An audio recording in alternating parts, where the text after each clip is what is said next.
Miranda Stevenson, welcome to the Practical Animal Channel. Miranda, please can you describe your career from its beginning to date? I always wanted to have a career with animals, and I went to school and university in Dublin. You couldn't do biology in those days, so after I graduated, I went to work as a keeper in Chester Zoo. I then was fortunate in that I managed to do a PhD in the University of Aberystwyth in animal behaviour, which was what I wanted to do. And from there, I went to Edinburgh Zoo as curator, and I have worked with and in zoos ever since. Miranda, what are the key skills, personal experiences and qualities that have been key to your success in conservation and the zoo profession?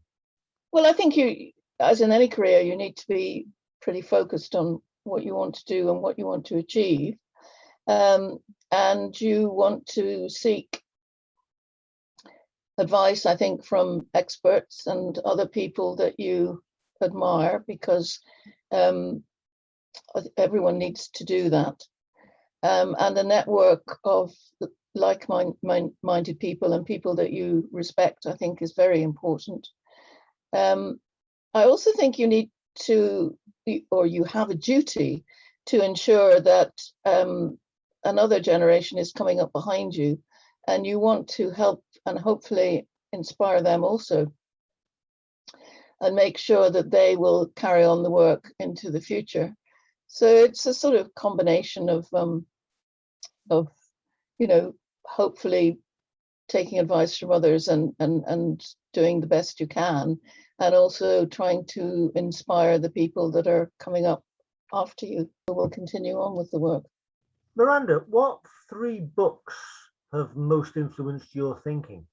I can't actually say it was 3, but I'll give you examples of ones that did influence me when I was young, because it's probably when you're young that you start to decide what you're going to do with the rest of your life. And I suppose the first one was, I was a child of the 1950s, and we all read Enid Blyton, and my first introduction really to country living and enjoying wildlife was Enid Blyton's books called The Children of Willow Farm and The Children of Cherry Tree Farm. And I very much identified with those. There were kids who went to live on a farm and went out, as kids could in those days, into the countryside. And I was really lucky that my parents moved to the suburbs of Dublin when I was 7, and I was able to run around with friends in really what was a very rural environment. So I think I was very fortunate there. As I grew up, I became interested in animal behaviour, and because I went to school in Ireland in the 1950s and the 1960s, you couldn't actually do biology, and I got interested in biology, and I read a book by a chap called Peter Broadhurst, which was called The Science of Animal Behaviour. A lot of animal behaviour in those days was actually done by psychologists rather than zoologists, and he was a psychologist, and I got inspired by that and decided that that was what I was really interested in. And then I read Heine Hedegaard's books on man and animals in the zoo, and he had some what in those days were very enlightened ideas as to how zoo animals should be kept, so that they could live more natural lives and carry out normal behavior. And that, I suppose those were really major influences while I was at school and when I was deciding what I wanted to do. Obviously, lots of other books have influenced me throughout my life, but I suppose those were the early ones. Later in life, I was very thrilled to gain from the World Association of Zoos and Aquariums, I was very thrilled to be awarded their Heine Hedegaard Award, because Heine Hedger was quite a pioneer in his day, and WASA have an award that they give annually to an individual, and I was really thrilled to get that award because of the influence that he'd had on me while I was young and actually still at school. I don't think I've heard of his work, actually. I mean, was he as much a visionary as Gerald Durrell, for example? Possibly more so. He was he worked at Zurich Zoo, and he was very much a visionary in how animals should be kept in zoos, and he kind of rethought enclosures based on the behavior of the animals rather than how the public would like to see them. What fascinated you and drew you to a study of animal behavior?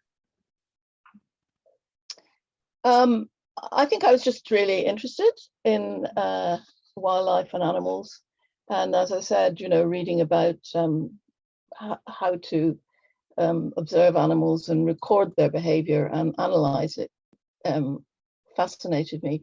And I was a scientist. I've always been a scientist, and I think being able to apply science to that appealed to me as well. So it's probably a combination of both.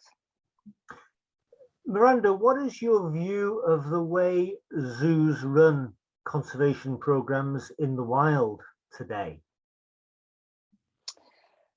Yeah, I think you've got to be very careful of the word zoos. There are some unbelievably wonderful zoos that do extraordinary conservation work, and there are some unbelievably awful zoos.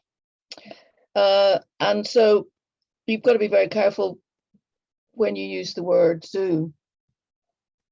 But the good zoos, the ones that I would admire, some of those have field conservation staff, and for good examples in the British Isles would be Marwell, Zoological Society of London, Chester, Durrell in Jersey, and the Royal Zoological Society of Scotland. And they do a lot of, they actually employ field conservation staff, and they do a lot of specialist work, both in the UK, including obviously continental Europe and further afield. There are also in the UK some smaller zoos that do very innovative work. You possibly saw recently in the news the Wildwood Trust in Kent. They've got a very interesting bison rewilding project, which is really quite innovative and fascinating. And then you've got the Hawk Conservancy in Hampshire, not far from where I live, that have you know, work in Africa, but also have rewilding projects in the UK. And then, of course, you've got Jemima's international bird of prey conservation organization, and her zoo, which do a lot of field conservation as well as running the park in Newent. So, you know, you've got small ones that really punch above their weight, and you've got big ones that can actually employ field conservation staff. And I think that you have to look at those as examples of what to follow. Legislation in the UK is getting tighter, and zoos are going to have to really do quite significant conservation work in order to have those zoo licenses in the future. And that's probably a good thing. Also, the zoo associations, like the European one and the British one, are now making it a condition of membership that some conservation in the wild is carried out. So, you know, all these things I think are very important and will help zoos develop and make sure that a lot of them still punch well above their weight. That must have that will provide a great deal of opportunity then for future field and conservation biologists, I'm guessing.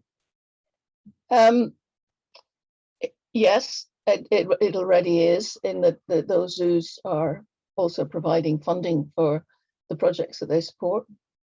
Of course, this has been hit really badly in the last 18 months or so with COVID.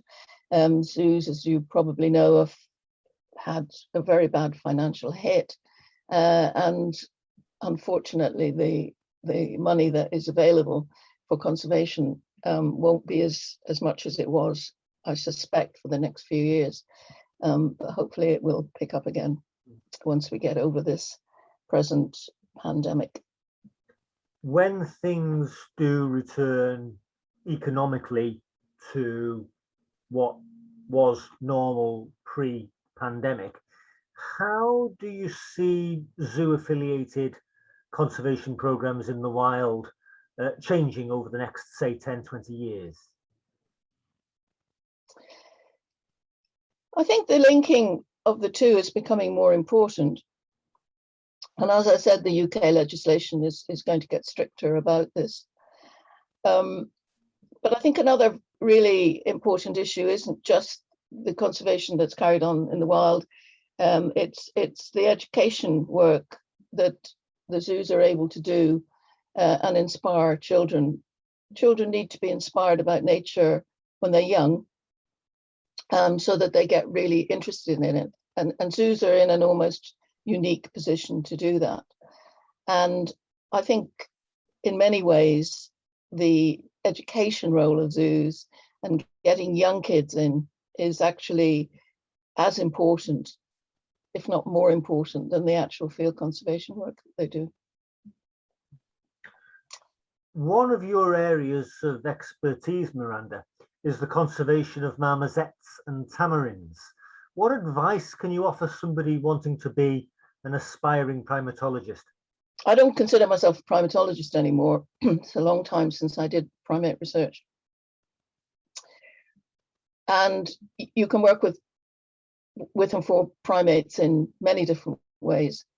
You can obviously be a zookeeper, carer of primates.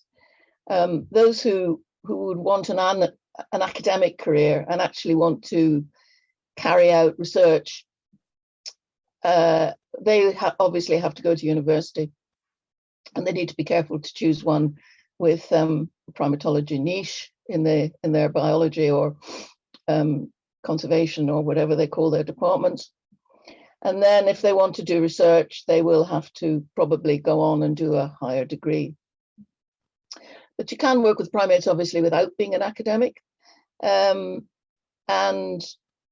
one good way of doing this is to do voluntary work overseas. Of course, that's almost impossible at the moment, but of course, hopefully these opportunities will return. And a lot of young people get extraordinary good experience by doing voluntary work overseas with various wildlife organizations or with or as field assistants. But an academic career isn't necessarily what everyone wants or is suitable for. And so there are many different ways of working for and with primates, not just an academic career. If somebody wanted to become an animal behaviorist, wanted to work doing animal behavior studies, would they then have to go to university? They would, yeah. Yeah, they would, yeah. They would have to go to a university that had a good animal behavior department. They're usually part of biology departments, but they can obviously be part of psychology departments as well. I can see many hundreds of books in the background. Miranda, what's your most treasured possession in your office? Yeah, that's a difficult question, actually. I've got to an age now where I have a lot of treasured possessions. I think both. I'm going to name two, actually. They're actually on my wall in the office, because it's nice to have things on your wall that you can sit and look at, especially on the days when you don't feel particularly inspired. So one of them is a Steve Bell cartoon, which was given to me by some friends when I left the British and Irish Association of Zoos and Aquariums when I retired from there. He did it for me with a caricature of me and some penguins. I'm a great Steve Bell groupie, and I really love his cartoons, and I loved his penguin cartoons, which started his penguin cartoon stories started after the Falkland War, and so I really treasure that.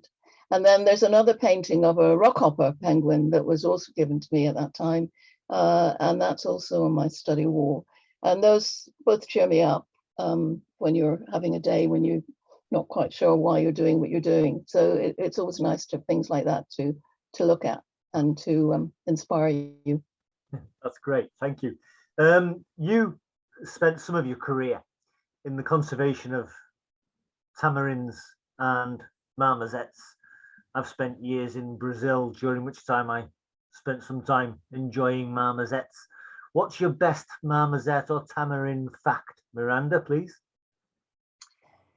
I don't think you can have one fact. They're a fascinating group of animals, and we're learning more and more about their behavior in the field as the years go by. There are a lot of different species, and in fact, a new species of silvery marmoset was just discovered this year. So we don't even at the moment know exactly how many species there are. The ones that I actually work for are the cotton-top tamarins, and they're basically antisocial in the sense that they don't really like mixing with other groups of tamarins, and they have, however, got in common with all the species that the males carry the young, and the females actually depend on the male to start with, and then elder offspring to look after the twin, usually twin young, and help carry them and care for them. So they're very tight-knit social groups that stay together until the elder offspring are ready to leave. But there are other species like the saddleback tamarins, which are much more sociable with other species of tamarin, and they'll mix with other species. And we now know that they will cooperate with food seeking and food finding with other species, for example, with emperor tamarins in the areas of forest in Brazil and other South American countries where both species occur. And there's been some fascinating work recently which suggests that the red-handed tamarin changes its vocalizations when it mixes with another species, which is the pied tamarin. And this is a species that's actually quite successful in the wild. The pied, they both occur in areas where there's a lot of forest destruction. The pied are critically endangered. And the red-handed are actually being more territorial and are gradually, it looks like they're quite good at taking over the pied's territories. And they change their vocalizations when they're in the pied's territories to make it easier for them to do this and displace the pieds from their territories. So it's very interesting to see, I think, the interrelationships between the species and also how some species mix with other species, and some cooperate, sometimes it's detrimental to the other species, and also others where they really have evolved not to mix with other species. And all that, we're really just learning about that now, and it's really quite fascinating. That's great. One of the great problems, of course, is that all marmosets and tamarins live in areas where the forest is being degraded, and it's really important that we try and work to conserve their natural habitat. That's really, really key. Miranda, how do you manage a stud book? Well, I do one for the European Association of Zoos and Aquariums, and they have really good training programs. And you have to follow the rules, and understand the basic processes of how you select animals, the best two animals to breed. It's very time consuming, and so you have to really love data, and you have to like fiddling around and mixing animals up and seeing which ones work out. The main thing that gives you satisfaction is that we know if we don't manage populations so that the best pairs genetically are the ones that leave the most offspring, so that you have a population which will survive. Well, we use this target of survive for 100 years, but if we don't manage them, then we know that populations in zoos probably won't survive and be genetically healthy for that amount of time. So it's important that you do that. So you have to sort out the best pairs, and then you have to decide on the optimum population size. You have to tell some zoos they mustn't breed, which of course is never very popular, but you have to keep the population within a sensible number, and also a number that will be required to ensure, or hopefully ensure, that your population does survive with the right amount of genetic diversity for the 100-year period. And then you have to communicate to zoos which ones have to breed and which ones don't have to breed. And so you're probably spending 50% of your time sorting out the data and trying to pair up the animals, and the other 50% communicating with the people in the zoos. So it's kind of mixture of skills. Sometimes it's extremely satisfactory, as I'm sure you can appreciate, and sometimes it's can be very frustrating. It's been quite difficult over the last 2 years, or last 18 months, because obviously COVID has curtailed zoo movement, and it also has curtailed zoo funds to be able to afford to move animals. And that has had, without any doubt, a detrimental effect on breeding programs. Another thing that has had a very detrimental effect is Brexit, but you better not start me on that one. I was going to say that I wasn't going to say anything about Brexit. What I was going to say was, my question about stud books, probably to anybody watching this, seemed like it came out of the blue. I should probably clarify that you and I have exchanged a couple of emails during which you covered the topic of, you mentioned the fact that you've stud book experience, and anybody who's interested in zoos and zoo conservation has probably heard the fact that stud books exist, and they are nowadays key to the conservation of many rare species. I'm imagining that minimum viable populations come into stud book management, do they, Miranda? Yeah, well, that's basically what it is. You know, you've got the population of animals that you need to survive. We like to think we keep 90% of genetic diversity for this 100 years, and that's what your minimum viable population is. Is managing one stud book more than enough work, or can somebody easily take on the management of several stud books? I think it depends on the species. I mean, for a species like cotton tops, which can have as many as 4 young from a pair in a year, it's actually quite a lot of work, and so one is undoubtedly sufficient.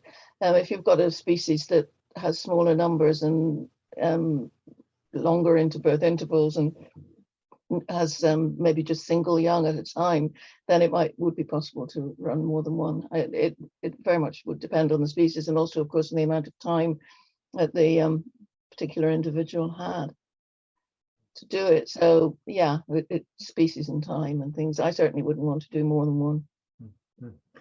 I spent 17 years in Brazil. When I came back, I took up an education post where part of the work involved researching classes and putting classes together, obviously, whereupon I learned about zoo consultants, a profession. How does somebody go about becoming a zoo consultant? Well, quite a few people who've worked in zoos decide that they they'll do consultancy work and not actually be employed by a zoo. So they're sort of freelancing. You obviously have to have quite a lot of zoo experience and a bit of a reputation for other zoos to want to consult you. So you've got to have quite a bit of experience under your belt. And you've got to have your areas of expertise, and you've got to stick to those, really, because it's silly trying to be consultant on an area that isn't your expertise. And quite a lot of it is usually done abroad. So you probably would enjoy traveling as well. And some people really love it. I've done it off and on, and I enjoyed some of it. It is very hard work, though. It's probably easier having a job and a salary than doing that, but some people really do enjoy it. So, like being a consultant at anything, you have to have a good reputation and a lot of experience under your belt for people to want to take you on, and also deliver what you're paid to deliver within the timelines that people request. Interesting. Miranda, I qualified in Brazil in veterinary medicine, and I'm really curious. I know from our previous correspondence you've had involvement with Wildlife Vets International. How does an organization like that work across international borders in such a highly regulated profession? Well, Wildlife Vets International doesn't actually have its own projects. It's a funding organization which funds the projects that that other organizations put in for. These are projects that are usually run in country. And what WVI does is provides veterinary expertise to help train staff in those countries, or provide backup. And I can give you some examples. In the past, one of the vets John Lewis, who sadly died last year, he started a project called the Wild Tiger Health Center, which is basically a database of tiger information. And that is now being continued. WVI is continuing to fund that project. It's now being run by someone else. So that's a database which can be used all over the world by people working with tigers in the field in different countries. Other projects that WVI have funded is collaring, for example, collaring forest elephants in West Africa, so we can find out more about them, and also taking samples from them. Then we've also been involved in painted wolves in Zimbabwe.